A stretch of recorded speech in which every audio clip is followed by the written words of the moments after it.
Johnny G. Plate jalani sidang perdana.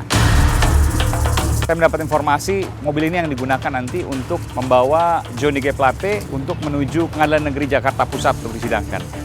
Saya sudah melihat Pak Johnny Plate ya. Pak Johnny sehat hari ini Pak ya. Dan ruangannya Pak Johnny Plate ini lebih kecil dari hawanya panas. Jadi di dalam kebayang panas sekali ya. 10 orang, termasuk Pak CGP. Pak ST Burhanuddin kerap kali berdiskusi dengannya, menjadi teman diskusi di rapat kabinet misalnya. Pak Joni ini sahabat saya. Jujur aja, agak terundur-undur. Saya juga manusia. Apapun yang terjadi dan saya tanya teman-teman, cukup bukti, cukup kuat? Bismillah, walaupun itu teman dan sahabat saya.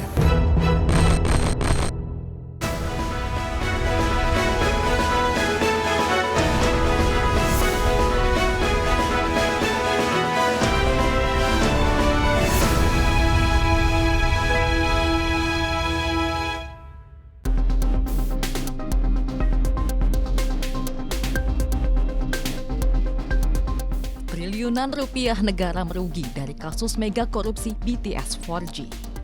Proyek Best Transceiver Station Bakti Kominfo yang digawangi Johnny Gerard Plate dengan nilai proyek 10 triliun rupiah berujung perih sebagai proyek mangkrak.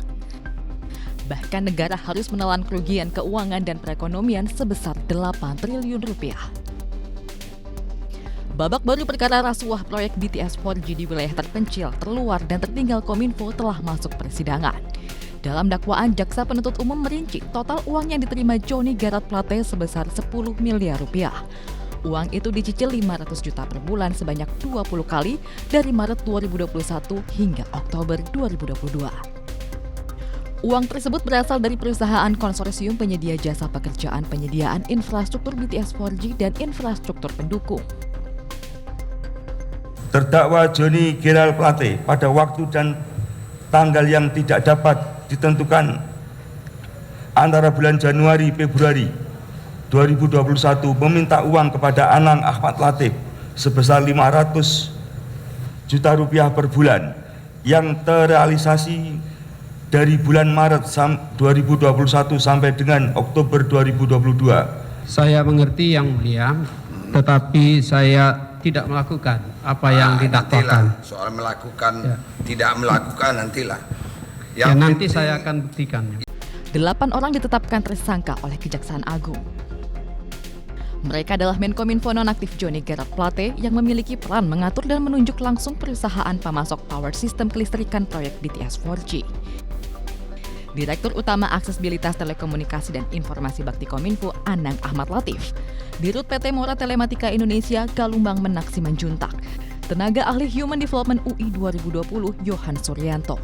Ketiganya ditetapkan tersangka oleh Kejagung pada Januari 2023. Anang Ahmad Latif berperan membuat aturan menutup peluang calon peserta pengadaan proyek agar pihak lain tidak bisa ikut persaingan usaha secara sehat. Hal itu dilakukannya untuk mengamankan harga pengadaan yang sudah di-markup sedemikian rupa. Sementara Galumbung Menak Simanjuntak disebut sebagai pihak yang memberi masukan kepada Anang terkait hal-hal yang menguntungkan vendor, konsorsium, dan perusahaan supplier. Sementara Yohan Suryanto memainkan perannya untuk membuat kajian teknis untuk mengakomodasi kepentingan Anang dalam markup anggaran. Selanjutnya, Komisaris PT Solitek Media Sinergi Irman Hermawan dan Direktur Keuangan PT Huawei Tech Investment Mukti Ali. Keduanya berperan mengkoordinasikan pelaksanaan pengadaan BTS 4G. Tersangka ketujuh adalah Windy Purnama yang merupakan orang kepercayaan Irwan Hermawan. Ia berperan sebagai perantara para pembuat keputusan dengan Irwan. Tersangka terakhir adalah Dirut PT Basis Utama Prima Muhammad Yusriski yang berperan menyediakan panel surya menara BTS 4G Kemenkominfo.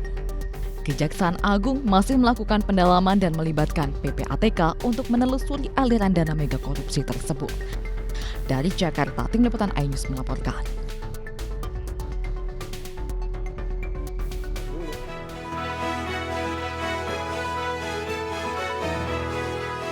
Halo, selamat malam pemirsa. Kasus mega korupsi Base Transceiver Station BTS 4G atau 4G Bakti Kemenkominfo yang digawangi Johnny Gerard Plate, ex-Menkominfo, akhirnya masuk peradilan.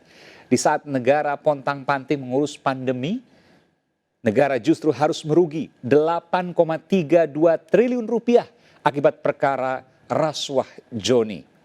di saat anak-anak sekolah di daerah terluar, terpencil, dan tertinggal 3T, susah sinyal demi bisa belajar daring, sang menteri malah kong kali kong menguntungkan diri sendiri dari proyek yang nilainya 10 triliun rupiah dan diduga dikorupsi 8 triliun diantaranya.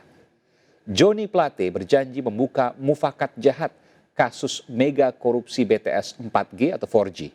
Kemana dan siapa saja yang menikmati uang haram itu? Eksklusif, saya menemui terdakwa Joni Plate sebelum masuki ruang sidang dan sel tahanan di mana Joni ditahan. Anda menyaksikan The Prime Show with Aiman. Saya Aiman Wicaksono.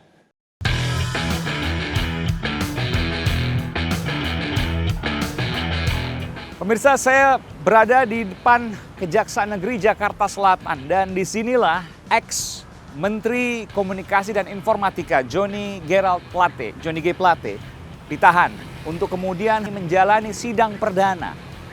Saya mendapat kesempatan eksklusif untuk masuk ke dalam Kejaksaan Negeri Jakarta Selatan dan saya akan melihat nanti bagaimana kemudian ex-Menteri Kominfo Johnny G. Plate berangkat dari rumah tahanan rutan Kejaksaan Negeri Jakarta Selatan, lalu kemudian berangkat menuju ke Pengadilan Negeri Jakarta Pusat, Pengadilan Tipikor, untuk kemudian disidangkan terkait dengan kasus korupsi BTS Bakti Kominfo. Saya mencoba masuk ke dalam, saudara, saya akan melihat nanti bagaimana kemudian mobil tahanan akan membawanya, lalu kemudian akan menuju ke sana, dan saya akan mengupas terkait dengan kasusnya. Saya akan coba masuk ke dalam, pemirsa.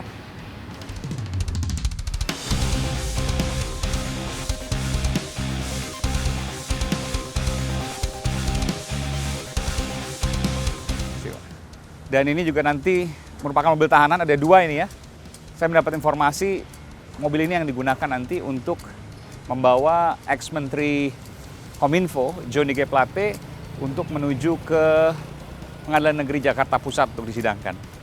Nanti saya akan melihat ke arah ruang tahanannya juga. Iya, seperti biasa saja sebenarnya sih. Seperti mobil-mobil yang lain juga. Tapi ada tulisannya memang tahanan. Ya.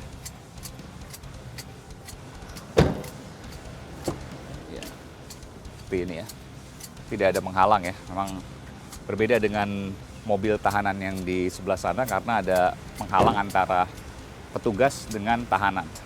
Ya, ini tahanan Kejaksaan Negeri Jakarta Selatan.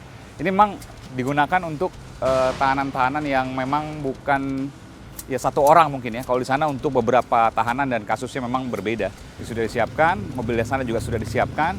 Ada beberapa petugas juga yang telah mengecek mobil tahanan tersebut. Anda bisa melihat di sana. Dan pemirsa, saya mendapat informasi bahwa sesaat lagi ex-Menkominfo Johnny G. Plate akan segera keluar dan mobil tahanan sudah disiapkan di sana. Anda bisa melihat itu. Ya. Sudah disiapkan. Ini eksklusif ya. Saya akan melihat bagaimana sidang perdana dari ex-Menkominfo Johnny G. Plate dan saya akan melihat langsung itu ruang tahanannya, kalau Anda bisa melihat sebelah sana ya. Ini masih menunggu ex-Menkominfo Johnny G. Plate untuk keluar, lalu kemudian masuk ke dalam ruang mobil tahanan untuk kemudian menuju ke Pengadilan Negeri Tipikor, Jakarta Pusat. Pengadilan Negeri Tindak Pidana Korupsi, ya, Tipikor, yang merupakan pengadilan negeri di bawah PN Jakarta Pusat. Tapi nanti saya akan coba masuk ke dalam untuk melihat langsung bagaimana suasana di ruang tahanan dari ex-Menkominfo Johnny G. Plate. Petugas kepolisian juga sudah bersiaga ya untuk ikut mengawal juga ini petugas kepolisian. Saya sudah melihat Pak Johnny Plate ya. Selamat pagi Pak Johnny. Saya turut prihatin Pak. Sehat Pak hari ini Pak? Pak Johnny sehat hari ini Pak ya?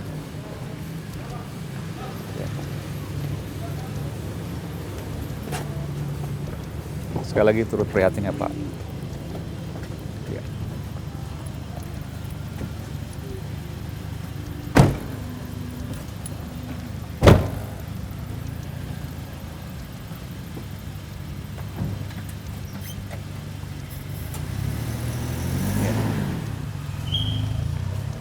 Dibawa oleh mobil tahanan Kejaksaan Negeri Jakarta Selatan, pemirsa.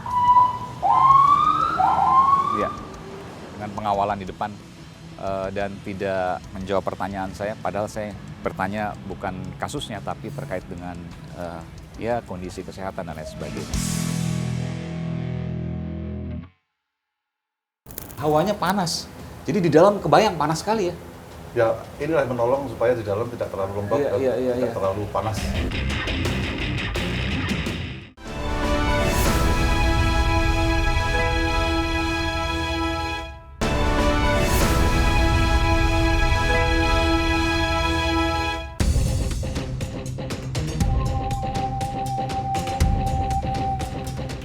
Kejaksaan Agung menggandeng Pusat Pelaporan Analisis dan Transaksi atau PPATK dalam menelusuri aliran dana korupsi Best Transceiver Station atau BTS 4G Kementerian Komunikasi dan Informatika yang merugikan negara hingga 8,32 triliun rupiah.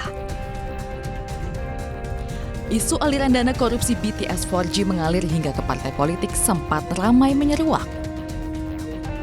Namun Menko Polhukam selaku pelaksana tugas Menkominfo Mahfud MD membantah isu tersebut. Saya juga dapat berita itu dengan nama-namanya gitu, tapi saya anggap itu gosip politik, ya, gosip politik. Kita bekerja dengan hukum saja. Saya juga sudah lapor tentang itu ke Presiden, Pak, saya tidak akan masuk ke soal ini. Ini pembuktiannya akan rumit dan mungkin menimbulkan kerumitan politik. Oleh sebab itu, saya persilahkan kejaksaan atau KPK kalau itu di luar angka-angka yang sudah konkret untuk menyelidiki ini. Tetapi kalau saya sendiri menganggap itu sebagai gosip politik yang tidak akan saya tangani secara administratif di sini, secara manajerial kelembagaan, karena itu sudah masuk ke ranah hukum. Dugaan lain mengemuka tentang aliran dana korupsi BTS 4G Kominfo ke sejumlah pihak, di antaranya Badan Aksesibilitas Komunikasi dan Telekomunikasi, jajaran Kominfo, universitas, rumah ibadah gereja, penyaluran bantuan sosial, hingga sosok Mr. X yang masih misterius. Penelusuran aset dan aliran dana korupsi BTS 4G Kominfo masih dilakukan kepada pihak lain yang turut menikmati aliran dana haram korupsi sebagai upaya pengembalian keuangan negara. Dari Jakarta, Tim Liputan iNews melaporkan.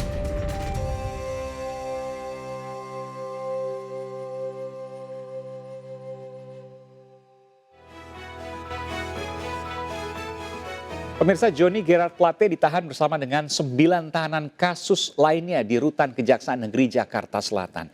Eksklusif, saya menelusuri seperti apa ruang tahanan sang mantan Menteri Komunikasi dan Informatika Menkominfo. Pemirsa, berikut penelusuran saya eksklusif di The Prime Show with Aiman.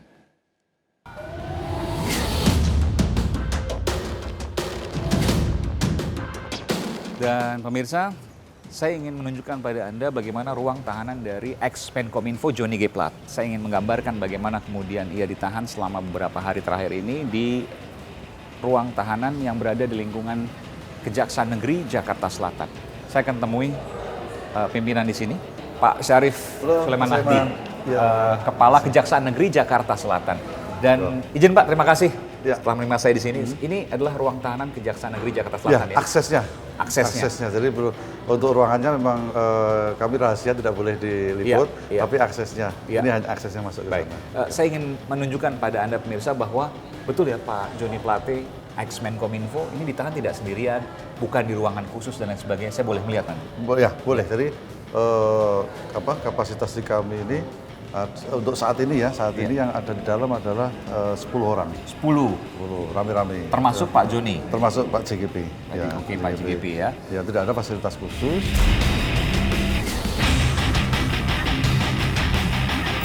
Untuk tahanan kita di sini memang semua seperti toilet itu rame-rame. Oh, ada berapa toilet Pak? Ada 3. 3. Maksimal berapa kapasitasnya? Maksimal kita sekitar 14 orang lebih sekarang ini. 14 orang. 14 orang. Ya, kurang lebih. 3 toiletnya itu rame-rame? Rame-rame, tidak di satu sel gitu kan. Satu sel ya. Ini memang ada beberapa lapis masuk ke dalam. Untuk yang dalam kami mohon maaf nggak boleh memperlihatkan. Kita boleh masuk Pak? Untuk aksesnya aja ya? Iya. Ini selalu digembok nih, Pak Kajari ya.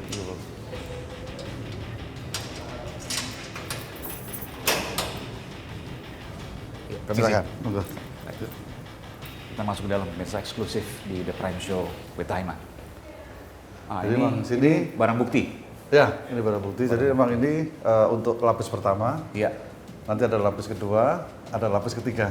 Oh, oke. Ini ruang tahanan. Ruang tahanan, tapi ini baru lapis pertama. Orangnya belum kelihatan. Iya. Selnya masih ada lapis ketiga, lapis keempat baru masuk ke sel. Baru masuk ke sel. Iya, jadi ada beberapa lapis yang yang menjaga supaya tahanan tetap di sini. Oke, saya lihat sedikit Pak, tapi saya nggak akan ngambil dalamnya. Iya. Oh, kalau ini apa ini Pak? Nah, ini untuk sel sementara aja, kalau ini nggak apa-apa. Oh, ini sel sementara. Jadi sementara kalau ada tahap penerimaan dari polisi dan lain-lain, nah itu seperti ini. Nah, ruangannya Pak Joni Plate, Oh, Pak lebih, JGP? lebih kecil dari ini. Bahkan lebih kecil dari ini? Kecil, ya. Dan ini kan ada rame-rame soalnya kalau ini. Oh. Tadi nggak, dan tidak ada kamar mandi kalau di dalam. ada toiletnya kan ya? Ada toilet Ini kalau untuk sementara kan? Oke, Ya, oke. Sementara. Kan ini nggak ada orang, saya boleh masuk ke dalam Pak ya? Mau lihat toiletnya boleh? Terus saya masuk ke dalam sini boleh? Di masnya aja. Iya, iya. Jangan Oke, kamera. baik. Iya, iya. Karena nggak boleh di apa? Di shoot ya Pak? Jadi ini untuk rame-rame pemirsa, ya. Ini kasurnya untuk sementara. Biasanya berapa hari di sini Pak? Nah, cuma beberapa jam aja kalau ini. Oh, beberapa jam. Ini Iya. toiletnya ya. Toiletnya. Oke. Kecil memang. Dan ruangannya Pak Joni Plate ini lebih kecil dari ini. Lebih kecil.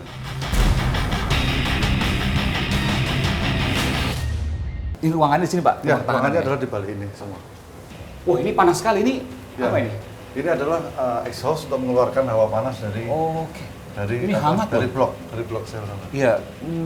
Saya kebayang ini. Jadi ini hawa panas dari dalam. Iya. keluar. Keluar. Ini pemirsa, saya ingin menggambarkan pada Anda, ini hawanya panas.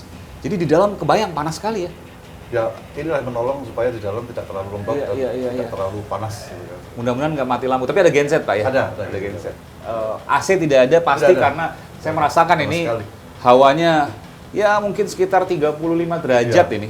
35 derajat Celcius ya. Kerasa. Jadi semua di dalam ini dan tidak ada jendela memang sih. Betul. Ruangan langsung ruang tahanan. Blok ini ya, langsung Blok blok ya? apa namanya? Lorong. Iya. Oke. Terima kasih Pak Kajari. Nanti saya akan lihat sini. Ah, ini. Jangan ruang kelihatan tahanan. dalamnya ya. Ya, semua diperlakukan sama rata. Ya, karena kami di sini kan hanya menerima titipan tahanan. Jadi ada perkara-perkara kan ada dari Kejaksaan Agung, dari mana kami menerima titipan tersangka lah istilahnya untuk ditahan di sini. Sehingga kami juga tidak melihat latar belakang atau apa, semua sama memang di sini.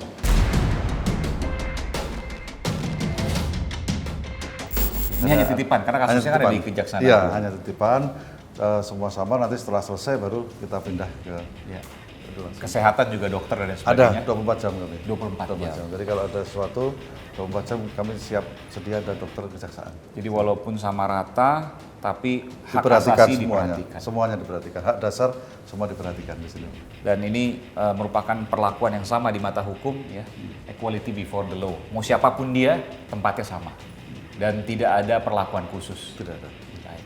Terima kasih Pak Ya. Syarif Nadi, ya, Kepala Mas Iman. Kejaksaan Negeri Jakarta Selatan telah memberikan kesempatan saya ke sini. Saya akan menuju ke kantor Kejaksaan Agung, saudara.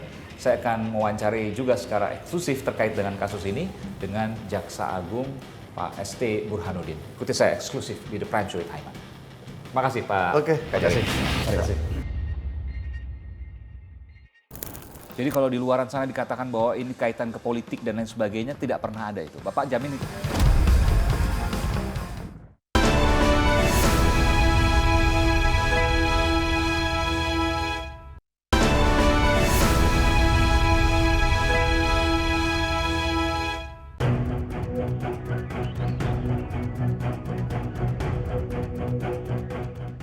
Kasus korupsi BTS 4G Kementerian Komunikasi dan Informatika menambah daftar panjang kasus mega korupsi di negeri ini.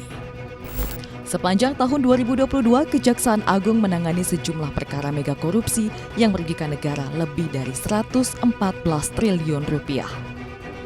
Masih rekat diingatan masyarakat Indonesia dibuat kaleng kabut dengan langka dan mahalnya harga minyak goreng. Melalui penyidikan Kejagung terungkap korupsi jumbo minyak goreng yang dilakukan oleh PT Wilmar Group, Permata Hijau Group, dan Musimas Group terkait izin ekspor crude palm oil atau minyak sawit mentah. Akibat korupsi CPO itu, negara merugi 6,47 triliun rupiah. Korupsi raksasa pun terjadi di kementerian ketika negara digebuk pandemi COVID-19. Johnny Gerard Plate yang kala itu menjabat Menkominfo diduga bermufakat jahat dengan sejumlah pihak di kasus proyek Best Transceiver Station BTS 4G. Dari proyek bernilai jumbo 10 triliun rupiah, negara merugi 8,3 triliun rupiah. 8 tersangka termasuk Johnny Plate menuju meja peradilan. Kasus korupsi pengadaan dan sewa pesawat di PT Garuda Indonesia pada 2011 hingga 2021 merugikan negara 8,8 triliun rupiah. Majelis Hakim hanya memvonis 3 orang terdakwa mantan petinggi Garuda dengan pidana 4 tahun penjara. Kasus mega korupsi PT Asuransi Jiwasraya terungkap setelah gagal membayar polis kepada nasabah sebesar 12,4 triliun rupiah. Negara bahkan merugi 17 triliun rupiah. Kejaksaan Agung menjerat 13 korporasi manajemen investasi sebagai terdakwa korupsi tindak pidana pencucian uang PT Jiwasraya. 6 orang telah divonis bersalah dalam kasus mega korupsi Jiwasraya. Serupa dengan Jiwasraya, mega korupsi PT Asuransi Angkatan Bersenjata Indonesia atau ASABRI angkanya lebih fantastis. Merugikan negara 23 triliun rupiah. 7 orang terdakwa telah divonis dalam mega korupsi ASABRI. Selanjutnya, kasus mega korupsi dengan nilai kerugian negara begitu fantastis, 43 triliun rupiah, adalah korupsi lahan sawit PT Duta Palma dengan terdakwa Surya Darmadi. Surya Darmadi divonis 15 tahun penjara dan denda 41 triliun rupiah. Vonis hakim terhadap Surya Darmadi lebih ringan dari tuntutan jaksa yang meminta Surya Darmadi dihukum penjara seumur hidup. Dari Jakarta, Tim Liputan iNews melaporkan.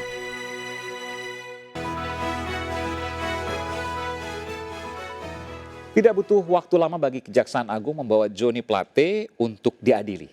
Johnny yang merupakan seorang politisi, Sekjen Partai Nasdem, juga sahabat Jaksa Agung yang menangani perkaranya. Namun hukum haruslah berdiri tegak lurus pada yang benar dan adil tanpa pandang bulu ketika sang sahabat terjerat korupsi. Mampukah Jaksa Agung berdiri tegak menjadikan hukum sebagai panglima paling tinggi? Pemirsa eksklusif pengakuan Jaksa Agung Sanitiar Burhanuddin kepada saya di The Prime Show with Aiman.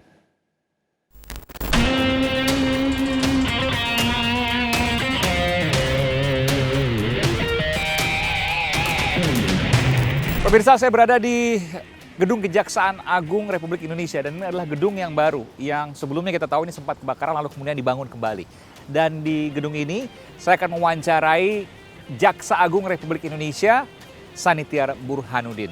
Saya menanyakan segala hal terkait dengan kasus yang terbaru, yakni kasus BTS yang terdakwanya salah satunya adalah mantan Menkominfo Johnny G. Plate dan sejumlah kasus lain yang bernilai triliunan rupiah. Ikuti saya eksklusif. Saya akan masuk ke dalam dan mewawancari Jaksa Agung Republik Indonesia.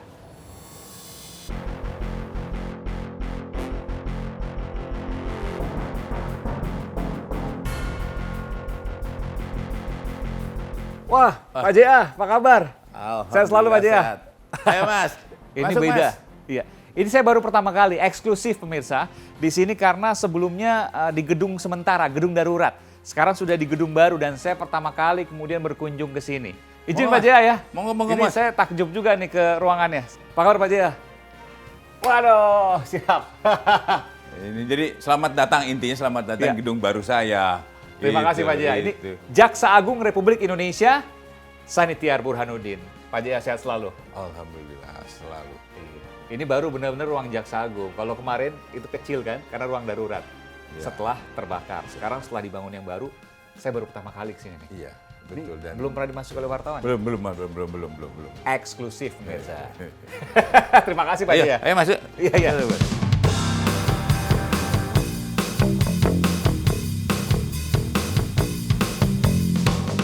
Terima kasih Pak Jaya. Pak Jaya juga luar biasa, tidak pernah patah semangat dan bahkan kasusnya yang ditangani oleh Kejaksaan Agung ini triliunan dengan conviction rate. Kalau conviction rate itu artinya keberhasilan di pengadilan 100%, artinya dari para terdakwa itu tidak ada satupun yang divonis bebas ya Pak. Iya. Semua ada hukumannya. Banyak kasus triliunan yang dibongkar oleh Kejaksaan Agung. Saya mau tanya dulu Pak, Ada ancaman buat Bapak, tekanan buat Bapak lewat misalnya kekuasaan lebih tinggi. Dalam hal ini misalnya istana, Pak Jokowi. Ada yang nitip ke Pak Jokowi misalnya untuk Pak Jaksa Agung, tolong ini jangan di ini dan seterusnya. Nggak ada. Justru saya bersyukur saya mendapat presiden yang demikian, yang tidak pernah ikut cawe-cawe.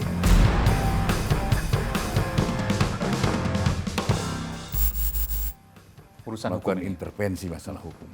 Bahkan beliau memberikan kebebasan kalau itu ada faktanya siapapun silahkan. Siapapun. Iya. Jadi kalau di luaran sana dikatakan bahwa ini kaitan ke politik dan lain sebagainya, tidak pernah ada itu. Bapak jamin itu?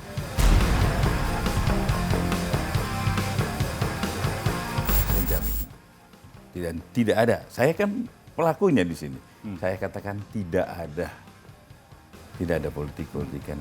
Ini kasus-kasus triliunan yang sebelumnya sesungguhnya ini sudah lama dibidik. Iya. Tidak ada kasus triliunan yang, dalam waktu katakanlah 1 pekan, 2 pekan langsung penetapan tersangka. Tidak akan mungkin. Tidak. Dan kasus Kominfo ini jauh sebelum ada ribut masalah politik.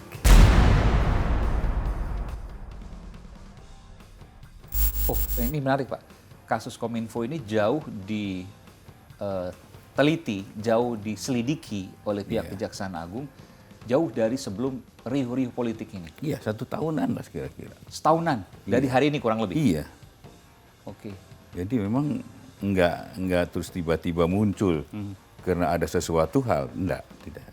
Tidak demikian. 10 triliun yang diturunkan oleh anggaran ya, oleh pemerintah, 8 triliun yang diduga dikorupsi. Betul. Ini angkanya luar biasa, 80% korupsi. Dan apalagi ini, jadi saya kan punya program pada itu saya sampaikan yang menyangkut harkat hidup rakyat. Itu saya akan dahulukan, termasuk ini. Ini kan masyarakat membutuhkan Betul. komunikasi. Tentu Bapak mendapat laporan juga, apa yang terjadi di daerah itu terkait dengan sehingga jaksa kemudian langsung melakukan penyelidikan. Awalnya seperti apa? Bisa dijelaskan Pak? Awalnya ada keluhan-keluhan masyarakat. Oke. Bahwa sulit sinyal. Padahal program ini berjalan. Anggarannya besar sekali. Anggarannya besar. Dan kemudian lakukan penyelidikan. Dan kemudian teman-teman mengembangkannya jadilah penyerahan. Oke, tim kami sempat pemirsa melakukan penelusuran terkait dengan BTS ini di daerah Nusa Tenggara Timur. Kami akan putarkan bagaimana kemudian proses proyek di sana yang diduga dikorupsi, dan ini adalah salah satunya.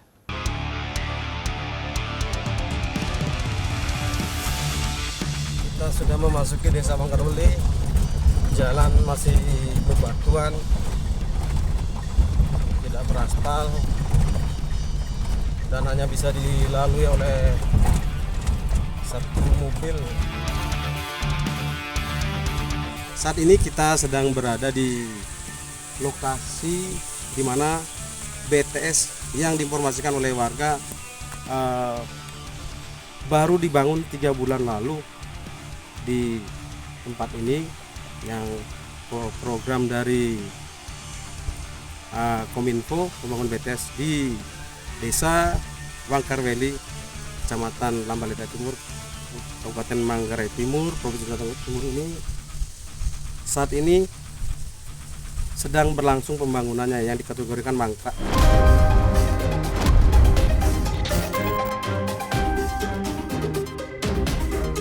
Dimulai dari kapan Pak Kades?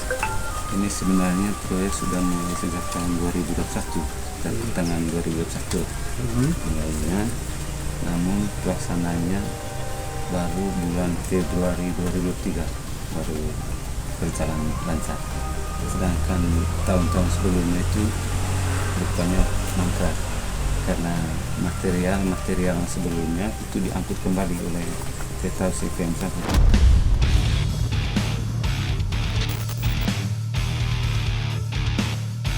Sebelum hadirnya BTS ini, Pak Kades, jaringan di sini bagaimana?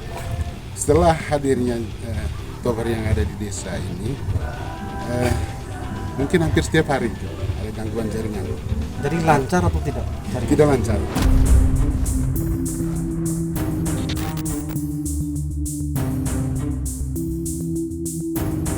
bisa dijelasin dengan proses mengajar sana. Ketika ujian tuh bagaimana? Oh ya, karena sekarang untuk ujian itu berbasis Android, jadi segala bentuk ujian itu dalam proses menggunakan HP. Nah, untuk prosesnya itu kan menggunakan jaringan. Yang kami rasakan itu untuk saat ujian itu adalah kendala di jaringan. Mau kirim nilai ujian tidak bisa karena penggunanya banyak sehingga menghambat. Jadi dari kendala jaringan itu sangat besar sekali. Ini efeknya Pak ya? Iya. Jadi memang susah, bahkan pembangunannya setengah-setengah dan lain sebagainya.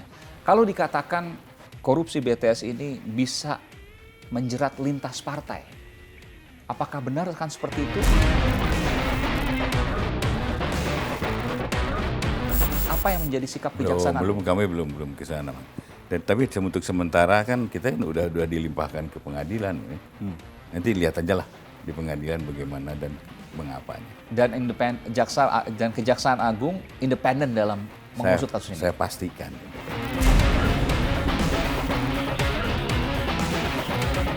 Siapapun terkena. Ya. Kalau memang dia punya alat bukti yang cukup. Betul, asal alat bukti kuat, terpenuhi 2 alat bukti, kenapa tidak? Pak, saya mau tanya, kalau oposisi mungkin nggak ada masalah, tapi kalau nanti masuk kepada anggota partai atau ada afiliasi saya tidak berpolitik, jadi tidak mengetahui posisi atau tidak. Saya tidak ke situ. Artinya sama sekali tidak. Sama posisi tapi atau ada tidak. titipan, Pak, misalnya jangan dong ini ke sini karena ini partai koalisi misalnya seperti itu. Apalagi itu, apa yang Bapak sampaikan kepada mereka ketika ada titipan seperti itu? Enggak, saya sampaikan bahwa ini adalah ya suatu perbuatan yang sifatnya pribadi dulu. Ya, pribadi. Soal nanti di pengadilan berkembang, silakan. Ya, pengadilan terbuka nih. Oke. Di luar Pak Jokowi misalnya telepon ke Bapak pasti pernah ada dong Pak? Apalagi tidak ada. Soal hukum tegak. Ya, tajam ke atas, humanis ke bawah. Intinya Mas, ini adalah mendekati tugas-tugas akhir saya. Saya akan buktikan sampai akhir jabatan saya. Insya Allah kejaksaan dapat dipercaya oleh masyarakat.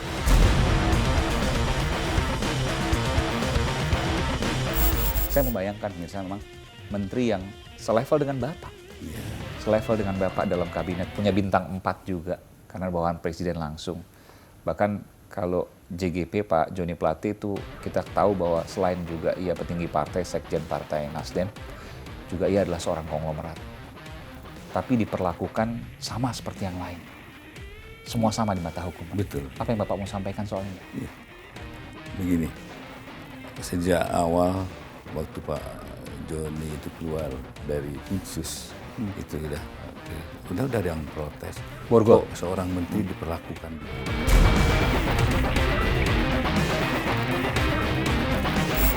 Ya saya katakan inilah perlakuan yang sama di mata hukum, manusianya siapapun.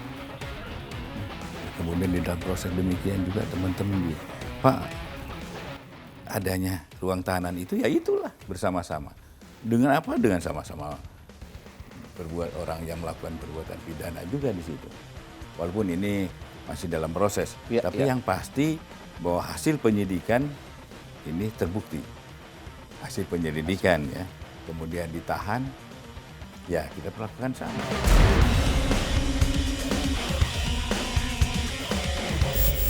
Apa yang ada di benak Bapak soal ini? Gini, saya juga manusia, punya hati. Itu sahabat saya, tapi apapun yang terjadi.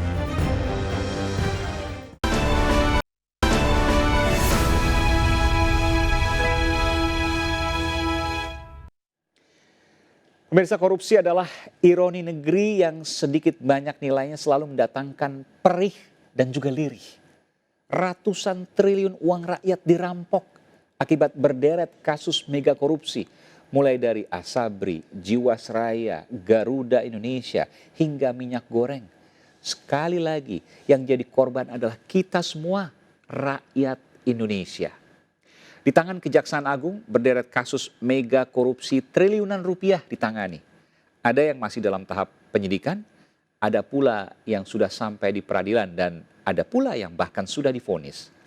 Adili seadil-adilnya, miskinkan jika memungkinkan, dan seharusnya bisa.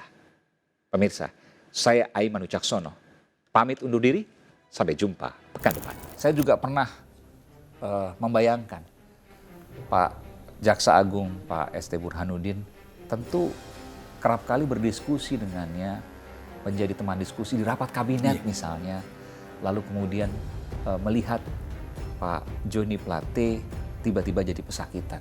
Tentu ini bicara soal hukum yang harus tegakkan. Saya ingin tanya, apa yang ada di benak Bapak soal ini? Ini Pak Joni ini sahabat saya, sama-sama di kabinet. Itu juga yang menyebabkan jujur aja agak terundur-undur ya untuk penentuan. Kan itu sampai pemeriksaan ketiga baru dinyatakan tersangka. Artinya harus hati-hati. Ya hati-hati dengan dalam proses hukumnya. Selain hati-hati juga, saya juga manusia, punya hati. Itu sahabat saya. Tapi apapun yang terjadi dan saya tanya teman-teman, cukup bukti, cukup kuat. Bismillah, walaupun itu teman dan sahabat saya. Luar biasanya pernyataan eksklusif pemirsa. Jadi sesungguhnya ada pergolakan batin juga di Bapak. Sebagai manusia, saya manusia juga manusia. Yang biasa kami ngobrol bareng. Ya. Tapi hukum tetaplah hukum yang harus ditegakkan. Ketika dua alat bukti itu ada, lalu kemudian jalan. Dan ini merupakan sebuah bukti juga bahwa bukan titipan Pak kasus itu. Bahkan Bapak sendiri secara personal itu ya sempat ada pergolakan batin, tapi apa yang mau dikata? Sementara bukti-bukti sudah kuat, dua alat bukti sudah ada, ya jalan kasusnya. Dan setahun ke belakang ini kemudian diselidiki soal itu. Artinya Pak, di sini siapapun ketika ia melanggar hukum, maka tidak ada jalan lain selain penegakan hukum yang harus dilakukan. Siapapun itu. Iya, betul Mas. Dan saya udah komit dengan keluarga juga gitu. Begitu saya jadi Jaksa Agung, saya kumpulin keluarga. Pokoknya siapapun, mau saudara pun, kalau melakukan perbuatan pidana dan cukup buktinya, saya tidak akan segan-segan.